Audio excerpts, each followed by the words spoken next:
and it's now open.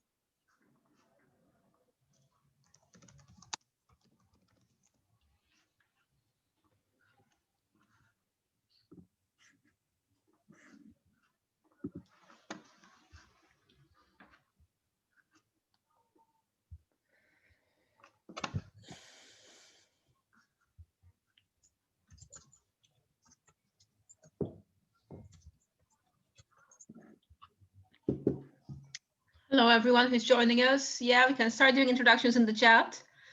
We've got Alan from Sheffield. Does anyone want to post where they're from?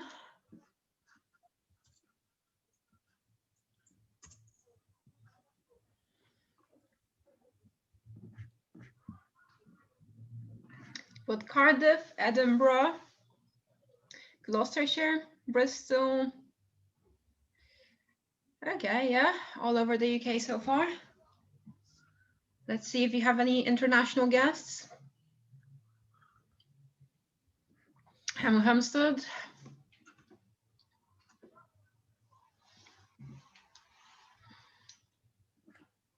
I have an Erasmus student. Got Brighton, Nottingham.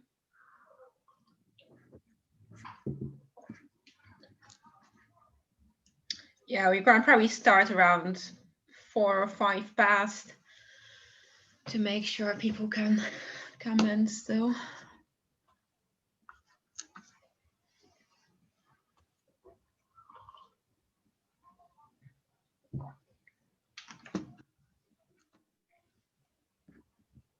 I'm going to go and make it quick. Oh. I got the first London person. I mean, I'm in London as well.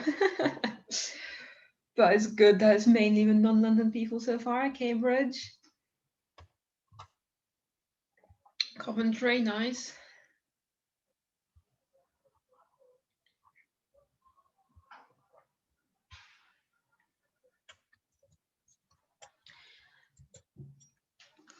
Yeah, someone's asking if we're automatically muted. So yeah, in terms of attendees, you're muted, but there's going to be a Q&A afterwards. So after all the panelists speak, you'll be able to raise your hands and we'll take questions and maybe even some comments that are not really questions. In terms of speakers, you can mute and unmute yourselves as you wish.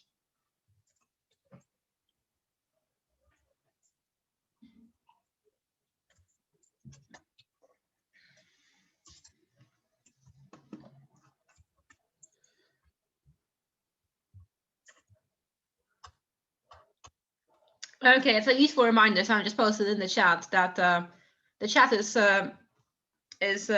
just panelists by default. So in the to box, you can pick all panelists and attendees so everyone can see what you're posting. I think that's quite important. Because yeah, we want to be able to all join the discussion as it goes. We've got another Scotland person, we've got Norwich. You've got over, yeah, I've got over 50 people already. Okay, yeah, we've got someone already raising their hand. Normally we'll be taking questions at the end, but Eileen, do you want to ask your question before we start?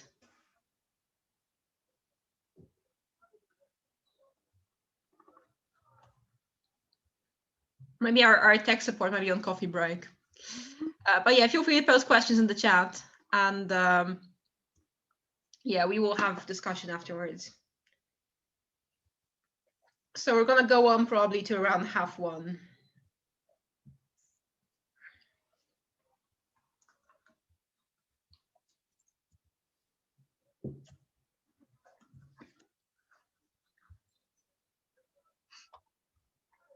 Yeah, so there's a lot of people with kind of personal experience of or either currently students or working in higher education. That's very cool.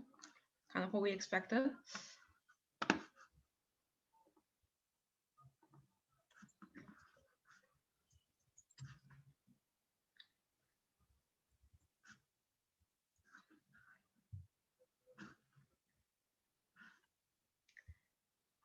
Right, you've got 60 people on the call. I think we can start now, and if people arrive late, then they can join us late. My name is Anna. I am one of the organizers of Another Europe is Possible. Thank you everyone for joining us here today to talk about the future of higher education after Brexit. We've got a range of speakers who are education workers, students, people from a variety of perspectives. I think without further ado, I am going to start introducing the speakers. So firstly, we've got Mike Fenn, who is a university ecology and activist, senior lecturer at the University of Exeter, and the author of British Universities in the Brexit Moment. Over to you, Mike. Thanks very much, Anna.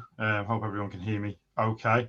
And thanks for the invitation. It's great to be here with colleagues and comrades today to talk about this. Just to follow through in terms of what Anna was saying in the introduction, yeah, my background is as an historian and a sociologist of higher education policy to some degree. So a couple of years ago, 3 years ago now, I wrote that book, British Universities in the Brexit Moment. And what I'm going to do in this talk, and I'll be brief, which is uncharacteristic, but I'll be brief because I think there's a lot of more interesting things to be said from others. But I'll try and sketch out two things, I think. I'll try and talk about how where we are has been conceptualized and narrativized in the last few weeks and months, and how that differs from what we might have expected. And then the other thing that I will try and do is speak about stories and the stories that we need to tell potentially about this situation, and some of the things we need to think about in terms of how we move forwards and how we actually change the narrative on some of these things. So just in terms of the kind of nuts and bolts of it, and I also want to emphasize, whilst I do these nuts and bolts, this is part of the problem with the discussions of higher education and Brexit, is often been reduced in the media to nuts and bolts. And when it means nuts and bolts, it often means cash. We aren't quite at the position that I thought we might have been in 3 years ago. So 3 years ago, when we published the book, we were modeling a hard Brexit, the hardest of Brexits, because it was all we could really factor in. We could sketch out how much money came in from the EU, how many people came in from the EU, and vice versa, those sorts of formal relationships that existed in terms of research transfer and so on. And we could essentially model their demolition. And that was a pretty depressing book. It wasn't a fun read. It wasn't fun to write either. So, you know, it was pretty depressing and horrendous in lots of ways. It isn't quite that bad. And I think one of the issues around that is good that it's not quite that bad, but also on the other hand, it obscures in some of the coverage just how bad it is, and also some of the things that never got on air, and for example, discussions about the hostile environment in the debate in the first place, and how it affected people beyond simply EU 27 nations and so on. So it's not quite a hard Brexit. We remain within the Horizon scheme, which many, if not most of you will know, is the 7-year recurring European Union funding scheme for collaborative research and innovation projects across Europe. We remain in that. 3 years ago, I was skeptical whether we'd manage that. We did remain within that, but that's primarily, I think, because of UK government priorities on that. But we left Erasmus Plus. Ostensibly on grounds of cost, and I've seen in the chat there's already been a question about can we rejoin Erasmus. I'll come to that towards the end. And we have this replacement shoring scheme, which offers a very superficially, nominally more attractive grant for outbound students, but has huge levels of problems. There's no inbound provision. Erasmus was based on reciprocity. It provided a framework for institutions within the EU and EEA to be able to arrange student transfers very straightforwardly. That no longer exists in the same way. But at the same time, I qualify what I say by some of the narrative around this, and I can maybe come back to it more in questions, has been, well, shoring doesn't pay fees, therefore it's going to be absolutely diabolical and so on. I'm not a fan of shoring, but I've spoken to a number of institutions in the last few days, and they believe their partnerships will continue, notwithstanding the demise of Erasmus. So we can maybe speak about some of what that means in the context of the Q&A. In terms of things around the hostile environment, and other colleagues are probably going to talk about this in more detail than me, EU, EEA students now planning to study in the UK for more than 6 months will need a Tier 4 visa. The same as other international students, they'll be liable for international fees. That obviously widens the implications of the hostile environment in higher education. And then let's not forget the fact that for much of the last 5 years, EU 27 citizens, I totally agree with that, Michael, in the chat. For much of the last 5 years, EU27 citizens working in UK have been treated like a political football, which we know, and that has received some media coverage. And just on that point about Turing being a nationalist scheme, I agree with that. Anne Corbett at the LSE has framed the UK government approach in general as what she calls a mercantilist approach to higher education, the kind of buccaneering imperialist approach to higher education that was discussed in the early days of the Brexit moment, if you like. So they're the kind of nuts and boltsy things, but they obscure as much as they illuminate, because what it misses is exactly some of the things that have been raised in the chat, which is the fact that it reflects a broader neo-nationalist government politics, which is where we're at. It reflects the fact that the UK university representative bodies in terms of the UK have been very reluctant to talk about anything other than money. They've been very reluctant to really advocate strongly for staff, particularly staff who are affected by the hostile environment. In fact, if anything, they've just policed it more aggressively. God forbid they would want to be seen to criticise the government. I mean, my university has the regional prevent coordinator on its governing body. So you get a sense of the kind of closeness of universities to the state, which I think is unhealthy. That's reflected in the way in which this has been approached. That's why we're being told by UK to give Turing a chance. And they're not, then they're saying, you know, for example, Vivian Stern from the UK said the other week that Erasmus is gone, forget about it. That's the kind of leadership we're getting at the moment. And I think it reflects more broadly the way UK civil society institutions are collapsing, which I don't think is stressing the point too strongly. It's not just universities, it's also the media. We are living through a neo-nationalist moment. And what we saw in the 80s was neoliberal political economy advocating it would hollow out the state. What we've seen is a hollowing out of society. And that bodes really ill for universities, with consistent attacks on the arts and humanities and the culture war with which we're becoming all too familiar. So it's finally, just to finish up, where next, right? I think it's a difficult landscape for us. I think it's a difficult landscape for universities, but universities were never perfect, nor was the EU. The question for us next, I think, is around broader politics and how we provide a broader politics that incorporates essentially trying to address this neo-nationalist moment, but also is able to restore civil society institutions to some measure of centres of gravity in a pluralist democracy, which is sadly lacking at the moment. And I will show. Thank you. Thank you, Mike, for providing a bit of a broader context. Obviously, the problems facing universities not start and end with Brexit, but it certainly exemplifies some of the tendencies we see in British society. I am going to move on to our next speaker, Lorenz Antonucci, who is an associate professor at the University of Birmingham, who is researching and writing on inequality, social policy in Europe, and higher education. So over to you, Lorenzo. Thank you very much for the invitation. Thank you, Mike, for this opening. Really interesting. I think I will continue on this ground of like talking about the assumptions behind Brexit and higher education. So I want to cover three things. First, the political economy of higher education in the UK strategy, which I think is really important to offer the context. Then what Brexit means for academics, for like, not for academics, for just academia, like for learning in the UK, and what it means for students, which is part of the research I've done like 5 years ago, which is called Student Lives in Crisis. So in terms of the political economy, I think it's important to remind ourselves that the strategy for the UK to join Europe was this post-colonial strategy of retain accumulation of capital in Marxist terms in an international political economic environment where they were losing power for the, from the colonial, their post-colonial kind of passage. So this meant that in order to remain important, the UK had to join Europe and basically created a sort of dual labor market strategy, for which on the one side, they were attracting low-cost workers from the periphery of Europe. On the other side, they were attracting highly educated human capital, like people who work in higher education in the UK.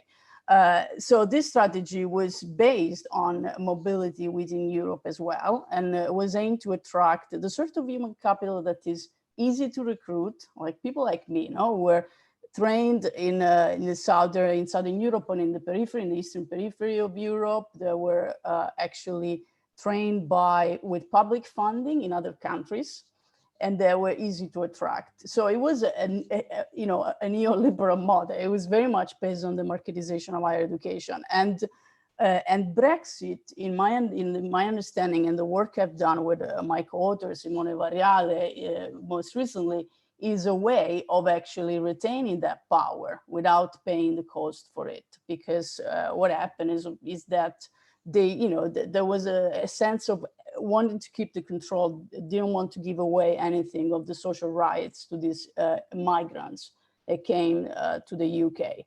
So we need to understand Brexit as a sort of continuation, I think, of the strategy that the UK had in Europe. And also, we also need to understand how much the UK has influenced Europe. The concepts of marketization of education are very popular in Europe right now, even after the UK has left. For example, Erasmus Plus has changed a lot in the last years. They introduced the loan system for master students. So they moved from a more state-based model of higher education towards a more market-based model that was actually inspired by the UK. So this everlasting influence of the UK is really profound in Europe. And it's one of the reasons why I never bought into the narrative of, why there's so much solidarity on EU migrants. If they are high capital, highly educated, they have higher social capital than all the other migrants that we have, because you can easily problematize the narrative by showing that a lot of working class EU migrants have moved to the UK, which is the case, but also by showing that this hostile environment Mike was talking about is having detrimental effects on non-EU migrants and is making lives of all the migrants more difficult. So that said, the second point I wanted to cover is the methodological insularism that is a product of Brexit. So what's happening more as a consequence of Brexit, despite this continuity, is that we are becoming more and more a country where it's impossible to do any comparative work, in a sense of any comparison with what is the different way of managing the state and public money, which is also visible in the rest of Europe. And be careful, because this argument has been picked sometimes, I would say also from the left, using the argument of, but why do you have to compare yourself to the rest of Europe? Compare yourself to the global world, no? Now, to that argument, I always respond to, the problem is that if you do that, you cannot compare yourself to other ways of managing the welfare state that is available in Europe. So for me, as a comparativist, doing comparison in Europe is not a colonialist way of approaching Europe. It's more like a way of comparing different ways of running the welfare state. So this idea that higher education can only be run in a certain way in the UK, where the market is prevalent, where everything that you do has to be costed, and it's really taxing on the lives of people working in higher education, because everything you do, it has a cost approach to it. This way of running education is just one of the many ways of running education. If you compare yourself with what's happening in the rest of Europe, you can see the variety of models that are available in Europe. And in terms of what's happening in the future, is the UK going to be able to retain its power? I think that it will in many respects in the medium term. So maybe this strategy will pay off in the medium term, but mostly because this is an English-speaking country, and English has still a really important role in attracting international students. But you can already see that countries like the Netherlands, for example, I think the Netherlands is probably the most equipped to get some of the market of the UK for its ability of being market-based and also using the language and attracting international students. You can see already the Netherlands is picking up a lot of the students. So I would be careful if I was in the UK of playing too much on the card of just relying on the idea that because they speak, you speak English here, you can be international attracting students. And the last thing I want to talk about is the impact of all this for students. So first of all, for students funding, when I did my research, Student Lives in Crisis, I compare student funding, like how students were living in higher education in the UK, in England specifically, in Sweden and in Italy. And it's true that the English students had it particularly difficult. It's a model, it's a funding model that's reinforcing inequality, not just by creating barriers for people from working class backgrounds, but more prevalently by making people from low income backgrounds starting higher education with very unfavorable financial conditions that actually worsening their conditions throughout their studies. So that by people by going to higher education, people with lower middle incomes are actually coming out of higher education worse off financially. And that has everlasting and long-lasting effects on their financial position. And I'm not saying that the other model of higher education are better, because there is an over-reliance on family support in parts of Europe as well. And there is an element of nepotism. But the way in which the state is encouraging students to rely on the family, rely on the market, having to work to higher education in England in particular, but in the UK more in general, is quite remarkable. It was already Brexit before Brexit in a way. The UK was already an outlier, a really big outlier in this model of higher education. And I feel for my students, also for not just for funding, not just for money, but I feel for them because they don't have a chance at the moment to experience a different way of doing higher education. The model in which they are paying and they have to get a service out might feel reassuring in a way, because they feel like they have control in a way. They demand, service, but in the medium term and the long term is going to affect them because they're not exposed to the diversity of the learning experience. I give you an example. In the UK, it's really difficult to have models of assessment outside this typical essays, the typical writing. It's really difficult, to convince students to engage in more risky models of learning. Why? Because the students are always assessed, are basically doing this for an investment, and they want to get something out of it. And this, pedagogically, this has a really important effect on how we teach.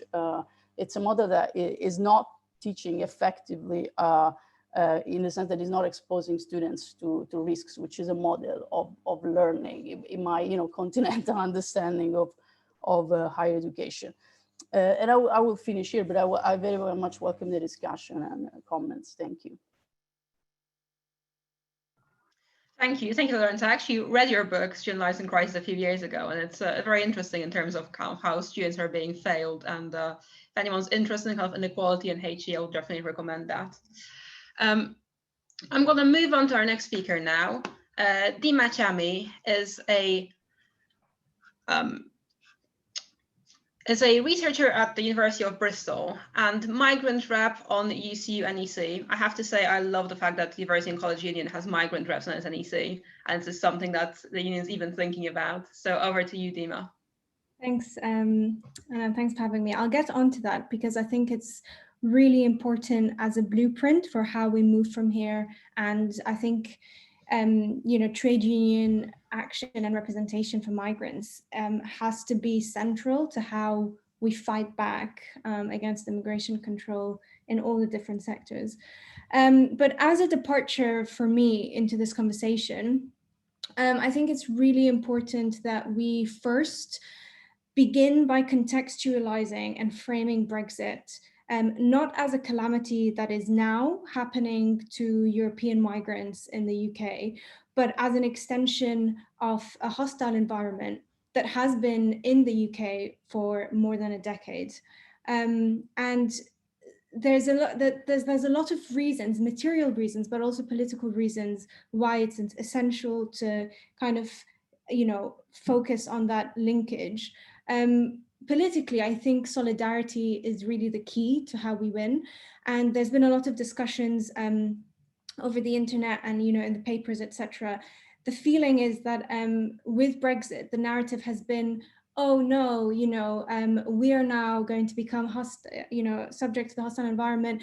We're going to be brought down to the level of all the other migrants. And the implication here is that it's okay for that to happen to some, but not for others. And the second thing is that this narrative implies that activism against Brexit focuses on reversing Brexit and not on undoing the entire hostile environment which Brexit is a result of. So this is really important for various reasons. Firstly, it's important to note that the hostile environment, which has been in place for over a decade, has made life literally so impossible for a lot of people, especially people from the global south, people who have been racialized as non-white. And it's important that when we talk about the hostile environment, it's not just about migrants, but it's very much so about race and class. And the Windrush tragedy showed us that citizenship, settled status, is not enough to protect you, right, from the state violence. So what happens in a context where you have a state that essentially makes it legal for you to be classified as, disposable, or that says actually it's completely normal for us to say that you deserve to, to be left to die, etc. People fight back against that. And there's been a long kind of legacy of activism against state violence, against migrants and people racialized as non-white. And the result of this is, yes, sometimes we make gains and sometimes we don't, but overwhelmingly, there's been a lot of gains that have been made in kind of pushing back against the state's violence. And now a lot of the things that we have won are also going to become beneficial to European migrants who are now being brought under immigration controls, right? So it's important, especially in our sector, that when we fight against Brexit, we don't just focus on reversing it, because what that means is that people who have the privilege of either being viewed as white or whatever, and they get to keep the gains that have been made by this legacy of activism, but that they don't advance them, or they in fact erase them as a consequence for other people. So I was just in the context of higher education. I will give you a brief summary of what immigration control in the sector has looked like. In terms of statistics, 28% of academic staff in UK universities are migrants. About 50% of PhD students are international students. I don't have the figures for undergraduate and masters, but I suspect they are as high, if not higher. So international students face exorbitant fees. For example, and this is for postgraduate study, EU students, but no longer, but home students would pay between £4,000 and £6,000 a year for a master's or a PhD degree. For international students, this goes anywhere between £18,000 to £28,000. The higher number is for courses that are more, economical or practical, and the humanities tend to be lower. But the margin between 6,000 and 18,000 is insane. In addition to the fees, we've got visa costs, which is very important, because it's not just that the hostile environment was there for 10 years and then Brexit was introduced, but what we need to really focus on is the extent to which our governments, they want to make it impossible for any migrant to be able to live in the UK. So the NHS fees, they're called the IHS. So it was, I think it was £220 a year when I got here in like 2013. And now it's £624. So every migrant that's applying for a visa pays their visa fees, and these can be anywhere between £720, to whatever, and they have to pay the NHS fees. So for example, I'm on a work visa and I applied for 3 years. So that's £723 times 3, plus the £624 of the NHS times 3. So I paid £2,800 without, out of my own money. So in addition to fees and in addition to the visa costs, this also means that a lot of students, they don't have the ability or the opportunities to partake in a lot of opportunities within the sector. So going to conferences, being able to fly to Europe to attend things, it's been in the news so much that visa rejections, are like rampant for a lot of international students, so they can't attend other countries, etc. And for staff, they have the same conditions as students, but it's even more complicated because staff have a route to residency, and this is called indefinite leave to remain. So there are two routes to that. The first route is being in the UK on a work visa for 5 years. And then the second route is the long residence route, if you've been living in the UK for 10 years. The problem with both of these routes is there is a limit on how many days you're allowed out of the country. And these will also now apply to incoming European migrants who want to work in the sector. If you have a visa for 5 years, and after 5 years you're entitled to, you know, settled status, and then afterwards you want to apply for like permanent residency, you're not allowed to spend 180 days out of the country. And for people who were in the UK for 10 years, there is a total of 520 days that they weren't allowed to be out of the country, you know, in the entire span. The problem with that is, what happens if you're a researcher at a university, right? And you need to go and do research or fieldwork in another country. And that either impacts the 520 days you've got left, or a continuous 180 days on the short route term. So these were like some of the practical kind of obstacles that immigration control in higher education like has on the day-to-day life of people. Many staff were threatened with deportation. A lot of these were kind of like high-profile cases because, you know, they spend too long in another country, or for various other reasons. There was also a case, and this is not, and days abroad are not the only reason why some people might be threatened with deportation. There's also been cases, so surveillance comes hand in hand with immigration control, right? You, as an international student or member of staff, you need to report your attendance. So for students, this is like a monthly input of a summary of your meetings with the supervisor. For staff, it's like, you know, clocking in your hours or whatever. And anybody who misses these, immediately there's a red flag that goes up. And the Home Office, like, they do auditing and like monitoring to make sure, you know, that students and staff aren't like bogus attendees and that they're actually in attendance. So when these things happen, they shoot up a red flag, and anybody who misses, you know, reporting something, misses an attendance criteria, are immediately at threat of deportation. And another high-profile case was I can't remember what his name was, but yeah, so there was a case where somebody had disabilities and needed adjustments, like reasonable adjustments for the way they attended meetings and so on. And yeah, so they were threatened with deportation. They were students in Glasgow and they were threatened with deportation. In addition to these, there's also the other thing in surveillance and attendance, that if, for example, this would be pertinent for trade union members, if your union is on strike, and obviously it's enshrined as a human right in the European courts that, you know, the right to strike is a human right. Migrants weren't allowed to strike in the UK. So if I went on strike for 10 days, then that means that I wasn't attending my university. That means I was violating the rules of my visa. That means I was at risk of deportation. So these are just some of the examples, like some of the kind of like the day-to-day obstacles that students and staff face. So what has our response been? And here I'm speaking from so I was like active in some of these campaigns before joining UCU and then after I joined UCU.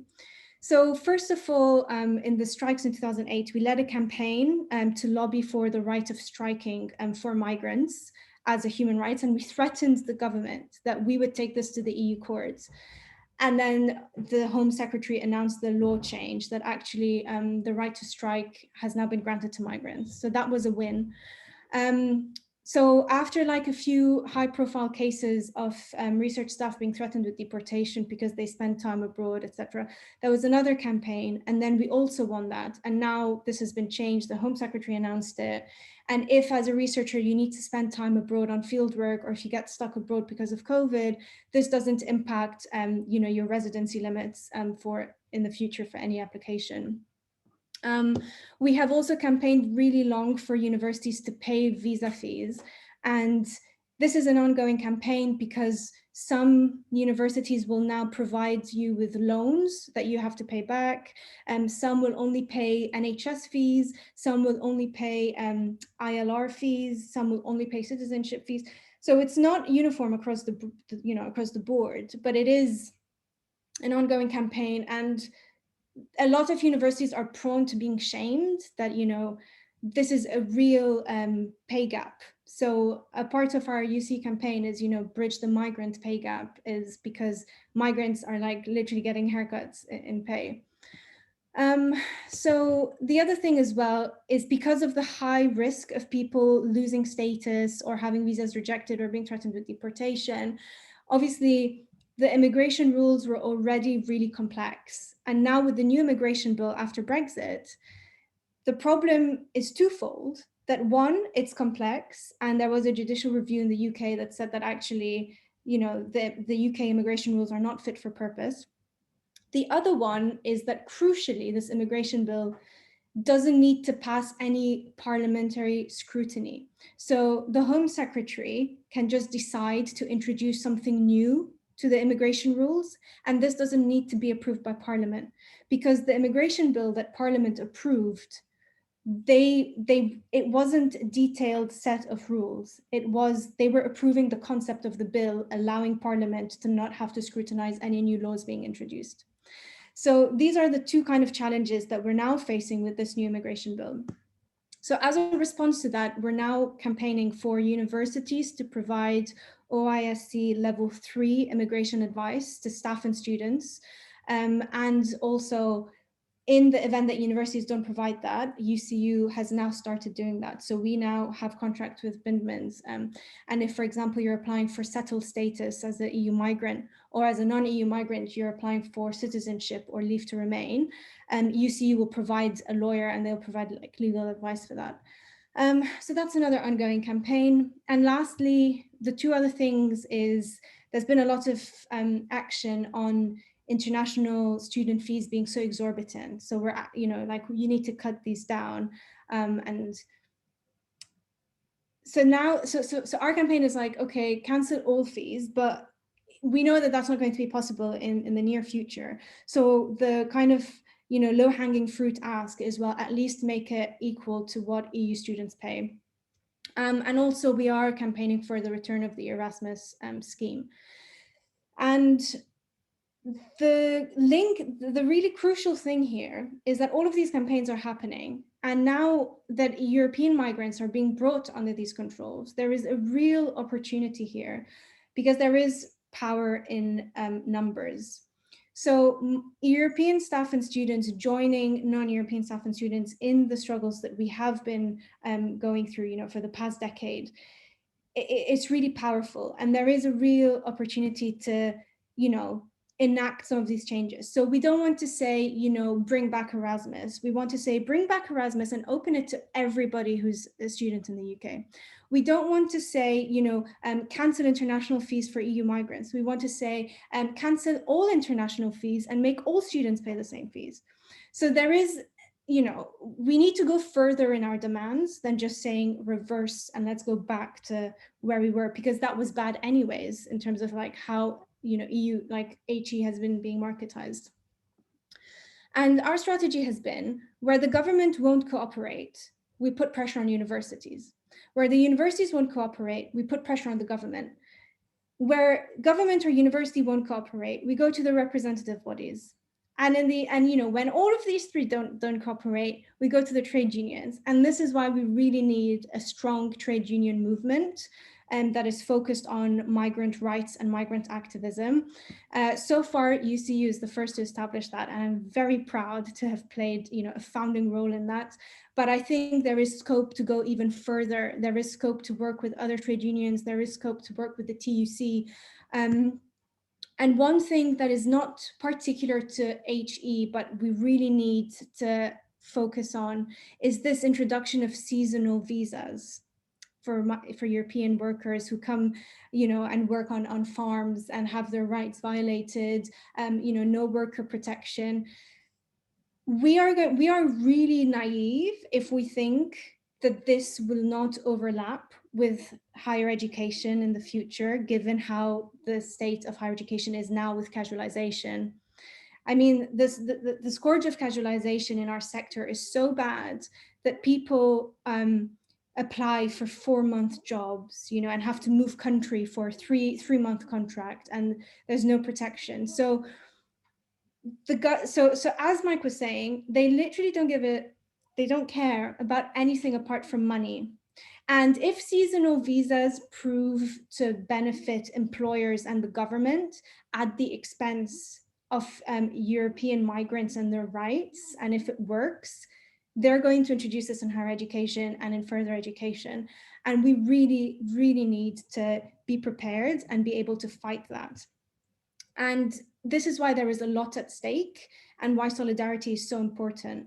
There is power in numbers. And as I said before, you know, if we join forces, there is a lot that we can accomplish, because at the end of the day, we're the ones bringing money into the sector. And the minute that we withhold that money, yeah, I think that we'll have the power. So I'm just going to leave it there. And yeah, thanks. Thank you, Dima. I always find it like really shocking, a point that's not being made enough about how much immigration controls are used against unions and against workers organizing. But at the same time, it's brilliant to hear how much a union that actually cares about its migrant members can achieve. I also appreciate you mentioning student staff solidarity, and I think this is something that our next speaker will talk a bit more about. So I'm proud to introduce Maria de la Sega, who is a postgraduate student at SOAS and a student activist. So over to you, Maria.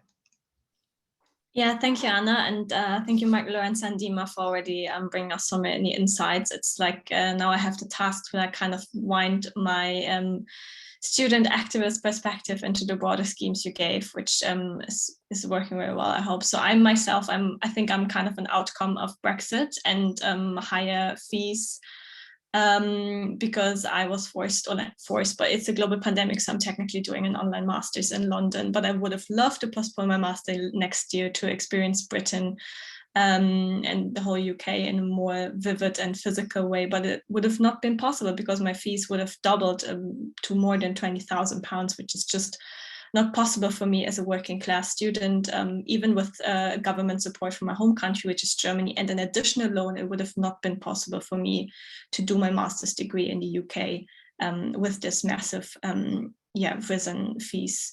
So that is why it's crucial to understand that marketisation and this massive amounting of fees for international students, same as for UK students, is particularly marginalizing further already people from working class backgrounds, and within that people of color, which we see at our university a lot.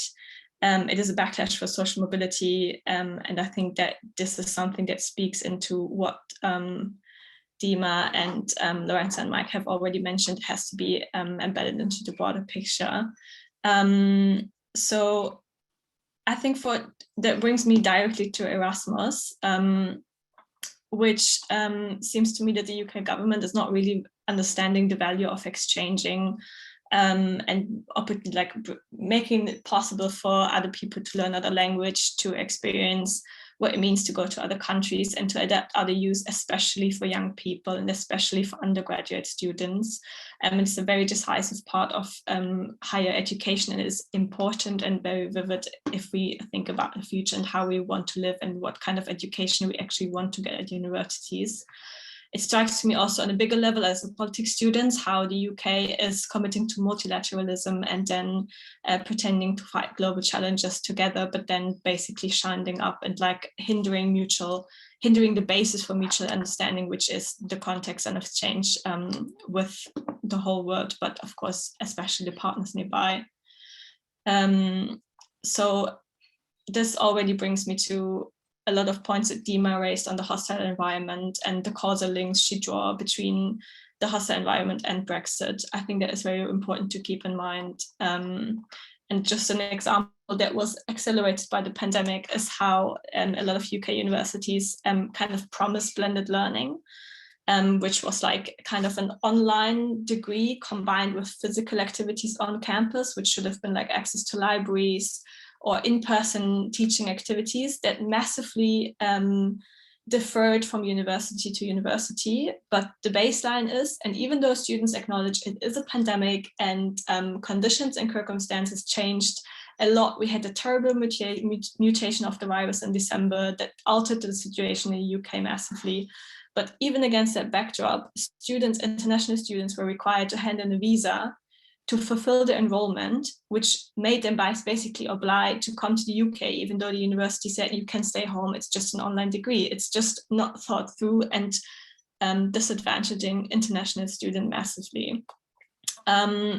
What we have now, speaking now from what is going on in the student bodies, and this is not only speaking for SOAS, but for many students, is that a lot of voices were raised in the pandemic. It started with singular voices of students asking for their fees paid back because of this failed kind of blended learning and provided education. And I think this is a very good example how solidarity and how the connectiveness of marketisation, and with that Brexit quickly transformed. It started with single student demands, which then kind of got organized into bigger groups, and now it is SOAS as a whole university. There's like over 100 students holding back their fees actively. Until today, we got the kind of sanctions from, or like threats of getting sanctions from the university, but we're in active negotiations, and it's like 1,000 students standing in solidarity. But what is important is that what the students are asking now is not just a single or kind of quick rebate of their funds, but they're asking for the end of this marketisation, because they see that the failures of the universities to cope with the pandemic and with everything that's going to be accelerated next year when Brexit comes in, and UK and EU students are going to pay much more than UK students. It's just an outcome of the marketisation, and that also speaks of the deteriorating working conditions for staff members, which is especially the casualization of teaching staff. And there's a history of SOAS as well with international migrant workers, which are especially working in the cleaning sector, have even been deported from campus, again, going back to Dima, what everything she said on a hostile environment. So that is why we want UK universities who repeatedly produce evidence against the hostile environment and policies such as Prevent to take an active stance and to kind of enact a change that would make academia a safe place that is not surveilled, and where students feel free and encouraged to speak up. So yeah, I think that's like for now, just to kick off from the students' perspective, we're trying to hold on. I think this is not like particularly relevant for now, but maybe to understand for everyone who's not a student at this moment that I'm a kind of school level student representative, so I get a lot of messages of students. Students speak to me a lot, and everyone is in such a bad health. I have so many students being completely overwhelmed. I don't know how this is going to affect not only the labor market, but also the next 2 and 3 years, because we're not only speaking of like PG students, but like first year, second year students. So yeah, but that is very pandemic related. Yeah, that's it. Thank you, Maria. It's always fantastic to hear about students finding their power and letting this moment radicalize rather than demoralize them. The kind of fee strike campaign has been one creative example, along with kind of rent strikes that were happening across the country. So thanks for this. Now we have some time for open discussion, questions, but also if you have comments or want to share your personal experiences, that's also welcome. You can raise your hands in the box on the right. So I'm going to be calling people's names if you see your hands. So please do that, and then you'll be able to speak.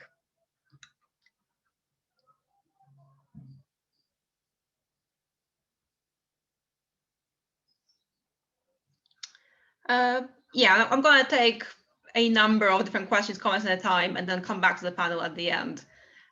So please, take notes and be ready to answer whatever you think is relevant to you. Malcolm, I'm going to unmute you. I've unmuted myself. Right. Now, I'm a lecturer at Cardiff Metropolitan University, been there nearly 30 years, and it's just a feeling that the marketisation has given student powers, and in all of this, where it sort of can be turned against the universities, because in a way the students and staff are allies. And as I said, it's when dealing with cohorts of students, you can face down a few voluntary students, you get them all the time. But you can't afford to, in footballing terms, lose the dressing room, particularly not if your staff are privately sympathetic to the students, things like sort of study abroad, etc. And so if they come with the supports of students, maybe the allies for Cardiff, for the EU and similar organisations all get together and put pressure on universities, something will have to give. And now I know it's about more than this, but I think, you know, this could be the first chink in the armour. Thank you. I see a hand up from Joseph. Joseph, do you want to ask your question?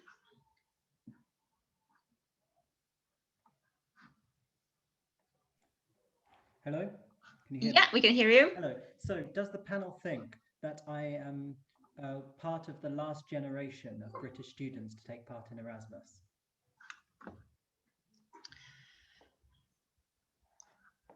Aileen, are you here?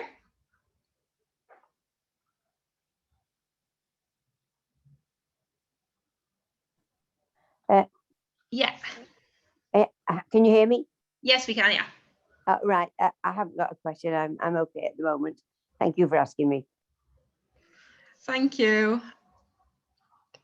Anyone else? Jay Lodge, I'm not sure what your name is. Do you have a question? Hi, I'm Juliet Lodge. Julia.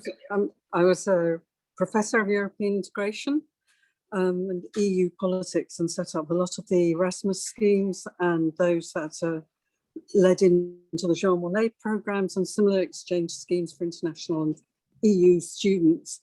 And one of the things that is not emphasised enough, I feel, is the extent to which, without those schemes, a lot of the research collaborations, internships and job opportunities that we were able to open up for students wouldn't have materialised. And I don't think politicians understand the linkage. They just seem to assume that universities will still be able to get research money from the EU, regardless of being outside Erasmus. And the process of attrition that's associated with Erasmus is undermined. Therefore, how do the panel think one could work together using the unions and using MPs perhaps to get this across and to make the educational experience in the UK good for international students and vice versa for EU British students within Europe? Thank you. I see a question from Michael. I think they're going to come back to the panel and then I'm going to allow more kind of question and comments. Michael?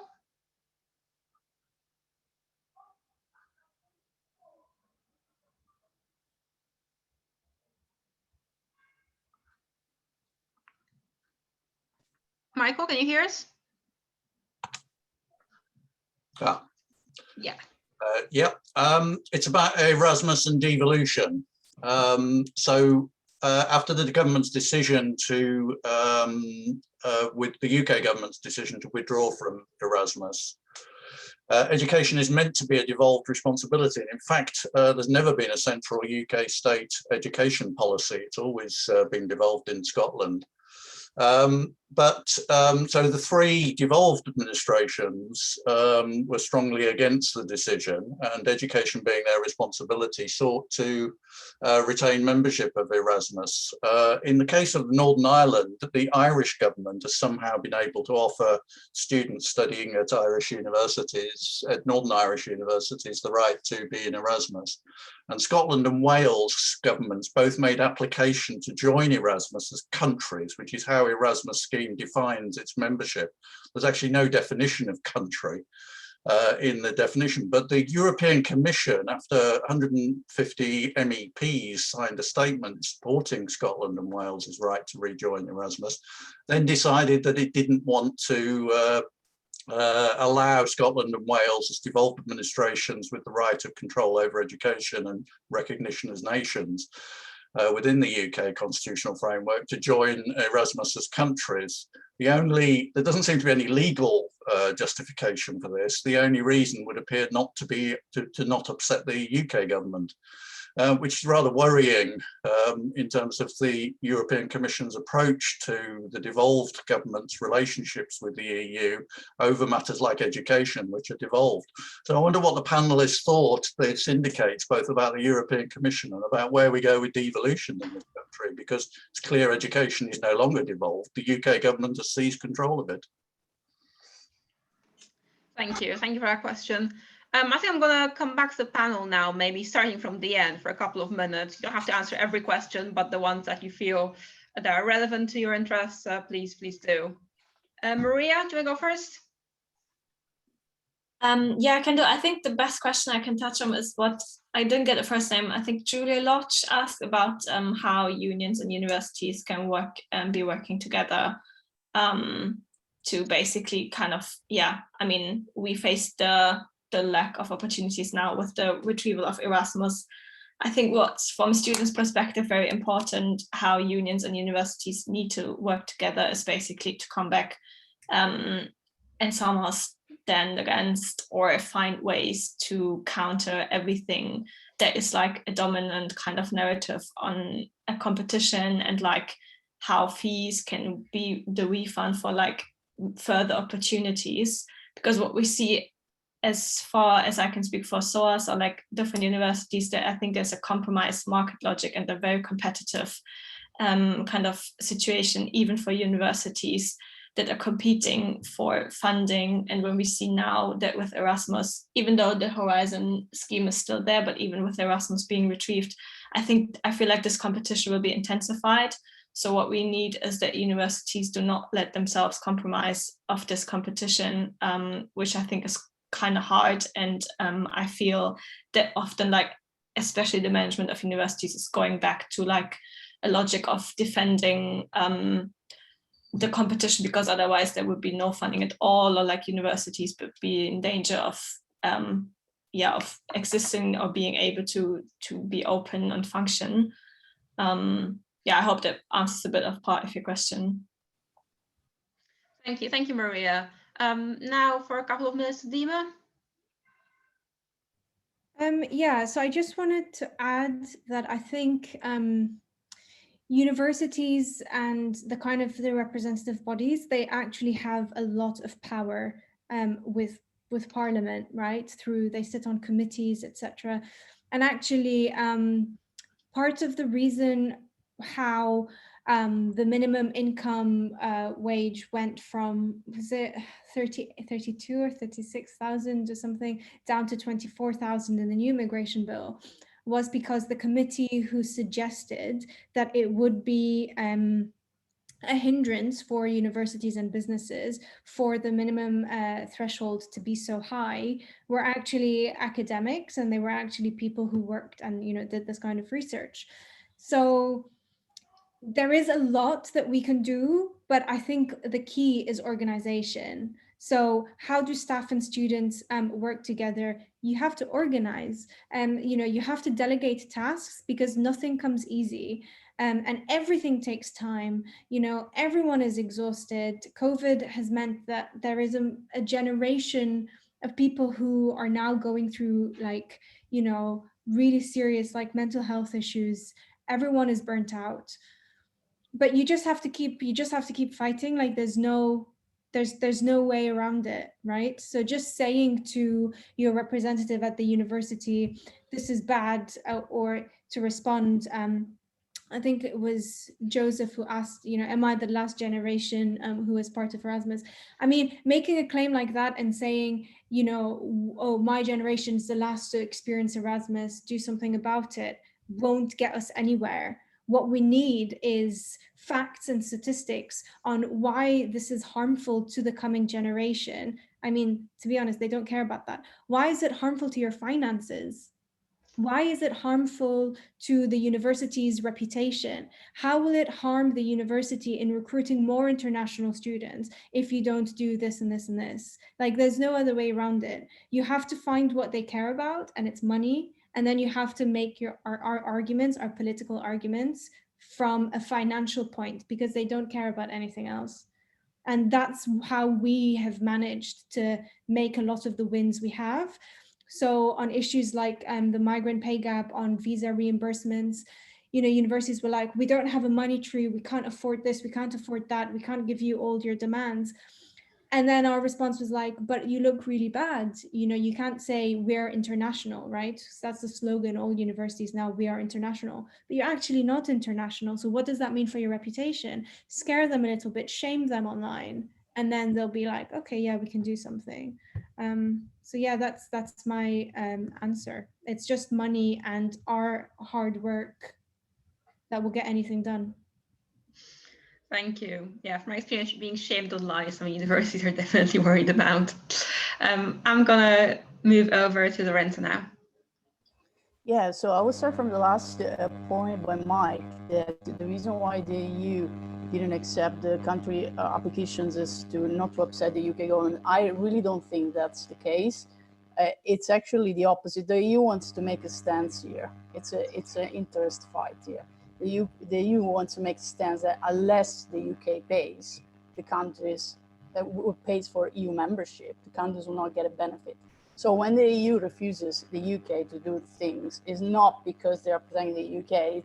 It's a powers interest between the EU and the UK, because at the moment the EU is extremely upset with the idea that the UK could get anything. For example, the idea of EU citizenship for British citizens, unless there is membership and paying. So that element of paying is really prevalent. And based on that, as Joseph's question, I think Joseph's question was more like about is it going to be reversed in the medium term? I don't think the Erasmus membership of the UK in Europe is going to be reversed, because that covers a part of the higher education where the UK doesn't have much interest, because it's essentially students and maybe people who don't have a chance to have mobility. I agree with the idea that it's the money that really makes a difference in these negotiations. And there was a Judith Lodge question.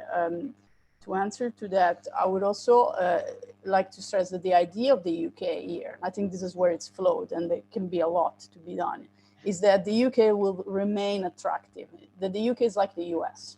So we're going to put all these barriers in place, all this hostile environment situation, but we're still going to be attractive. We're still going to get the gains of mobility, because people will still want to come here. This might be flawed at one point, because the UK is not the US, is not as attractive. And once we have, for example, barriers in hiring scholars to come to work with us, and the UK academia will be highly affected by this, then we can use our economic argument, I think, against it, because UK academia is going to lose. There's no doubt about it. And then I think there was a final question about, the alliance between students and staff. I agree, yes, I can see that. I think the staff and students are creating deep coalitions now to fight back, but this has to also, this happens when the students don't see themselves as the customers and move away from that idea. Thank you. Yeah, certainly. That's something to work on. It's one of the things that fees have done to education, right? Changing the way students see themselves. And that is something for us to challenge. Now I'm going to hand over to Mike. Yeah, thanks for that, Anna. And yeah, just really, I think most of the questions have been addressed really well. So just a couple of points, maybe just in terms of the last one about staff-student solidarity that Lorenzo was talking about a little bit. I think a lot of it is about the boundaries of political imagination, which is big and a bit nebulous. And I think it goes back to what Dean was saying about organisation being really important. But I think one of the problems that you've got is it depends where the students are and what the students' relationship to education is. And so, in my institution, where there's a high proportion of students from particular demographics and more affluent students, then, it tends to be more instrumentalized. In other universities, it won't be the same. But equally, that is the point of the disciplinary student as consumer, right? That is the point. The point is to steer the higher education sector, to quote Brown and Carasso. That is the point, to steer it in that direction. And I think actually just in terms of the COVID-19 pandemic and what Maria was saying as well about the student experience in that, that can go one or two ways in terms of solidarities. We've actually seen challenges in terms of students really wanting an on-site student experience because it's been narrativized and sold in the language of experience, right? So that's separate to the issues, obviously, that international students are getting made to do these things in a disciplinary way in terms of visas. So long story short, I think it's really challenging, because I actually think the other thing to bear in mind is that 30 years ago, there was an extant memory of free higher education for UK-based students. I think that's really difficult now, because actually students born in the year 2000 would always have expected to have paid some fees. And so the attitudes have changed a lot. And I think that comes back also to the point about universities and unions making common cause on particular issues. That's really difficult because of the fact that university leaderships don't see themselves in connection with the workforce at all. And as Dean says, you have to hit them in particular places to get them to react. They don't see themselves as connected to us in a meaningful sense. But, and this is the challenge, some sections of the student body do. So they identify academics very strongly with the leadership. They think everyone gets paid the vice chancellor's salary. And that is a real challenge. They think the fees go to keep me in a Ferrari. That's not true. I do not have a Ferrari. But those, I think that's where we have to continue to battle for understanding and continue to get across the stories and comrades amongst the student movement and students who are doing that.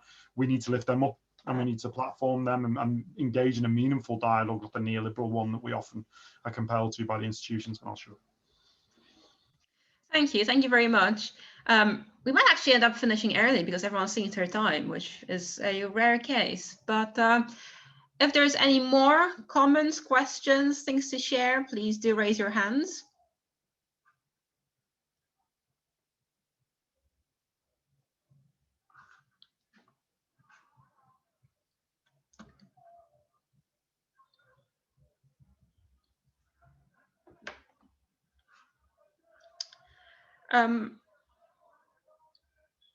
That's it. Does the panel want to make any kind of final closing comments or remarks, or kind of respond to each other, or maybe leave on a positive note? Yeah, I can just only echo what was said about solidarizing and building alliances. That's what we've been doing. And I think what we see in students' movement who start off sometimes as consumers, but then quickly or come to realize that it has to be seen into a lot of things that were discussed today, so that we are now solidarizing with cleaners from Latin America, and we are solidarizing with fractional teaching staff, that are our tutors who are supposed to work tremendous hours and give us an education while students as well fear about the finances. So it all affects the kind of environment we want to study, learn and work in. So that is why everything has to be thought together. Yeah, that's just from my side. So that's very important. And I don't see that in current policies, but yeah, we keep on working on that. Yeah, I think that's hugely important to remember that what we've talked about in terms of marketisation, Brexit, hostile environment doesn't only affect kind of academic staff and teaching staff, but also people like cleaners and security and everyone else, administration, everyone else who keeps the university going. So thanks for mentioning that. Yeah, I just wanted to end with a kind of note and reminder to people who are active in the anti-Brexit movement to please be mindful of how you present the narrative that you're, mobilizing for, because it has real consequences, this breakdown of solidarity. Whereas on the other hand, if, we are very mindful on how we understand immigration control, hostile environment, and Brexit being a consequence of that, then we can, there's the potential for real practical solutions to come out of this. So that's the note I would like to end on. Yeah, I agree on kind of tackling the root causes and making sure we're not just talking about certain groups of migrants, but we are talking about solidarity and everyone.